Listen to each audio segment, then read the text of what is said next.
नमस्कार शेतकरी मित्रांनो, मी अशोक धर्मे। शेतकरी मित्रांनो, आज आपण बघणार आहोत धानुका कंपनीच्या शेणखताबद्दल।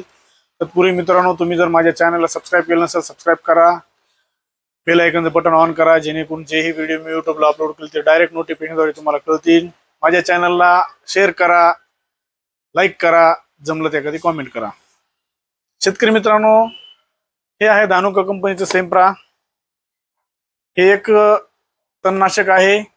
याच्यामध्ये हेलोसल्फ्युरॉन मिथाइल 75% WG फॉर्म्युलेशन आहे। एक आंतरप्रवाही तणनाशक आहे। हे ऊस व मक्का पिकातील तणनाशक आहे।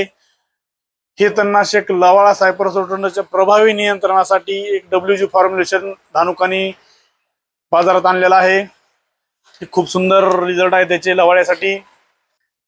शेणखता लवाळा सायपरस रोटंडच्या वाढीसाठी आवश्यक असणारे अमिनो ऍसिड ची निर्मिती थांबवून लवाळा सायपरसचे चयापचय कार्य थांबवून गाठी पाने पिवळे पडून हे 15 ते 30 दिवसामध्ये नष्ट होतात।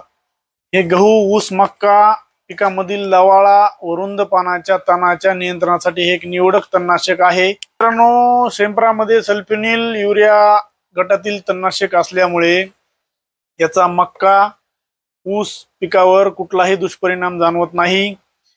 विशेष तुम्ही जर शेणखताची फवारणी घेतली तर ऊसाच्या उत्पादनामध्ये मक्याच्या उत्पादनामध्ये निश्चित वाढ होईल। याचा कुठलाही जमिनीवर साइड इफेक्ट नाही। तर मित्रांनो, शेणखत वापरण्याचं प्रमाण एकरी 36 ग्राम पर एकर प्रमाणे आहे। हे एक 36 ग्रामचं बॉक्स आहे। याच्यामध्ये तुम्हाला अशा पद्धतीने पाऊच येतात। हे 3.6 ग्रामचं पाऊच आहे।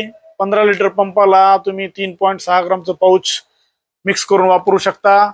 हे कंपनीने याचा पाऊचमुळे ह्याचा वापर अजून सोपा केलेला आहे, जेणेकरून तुम्हाला वापर करण्यास कुठलाही प्रॉब्लेम येणार नाही। तर मित्रांनो, हे आहे शेणखत। याचा एकरी 36 ग्राम म्हणजे 15 लिटर पंपाला 3.6 ग्रामचं एक पाऊच टाकायचं आहे। तर मित्रांनो, शेणखत तुम्ही बिलकुल वापरा आपल्या शेतामध्ये। लवाळ्याचा जास्तीत जास्त जर लवाळा असेल तर तुम्ही बिलकुल शेणखत हे वापरू शकता। शेणखत कसं वापरायचं तुम्हाला मराठीमध्ये डिस्क्रिप्शन मध्ये मी लिहून पाठवणार आहे, तुम्ही जरूर वाचा। आणि मित्रांनो, कुठलंही कीटकनाशक कुठलंही तणनाशक वापरण्याच्या अगोदर तुम्ही त्याच्यामध्ये लेबल क्लेम वाचण्यास विसरू नका। लेबल क्लेम वाचूनच कुठलंही तणनाशक कीटकनाशकचा वापर केला पाहिजे। तर मित्रांनो, काळजी घ्या। धन्यवाद।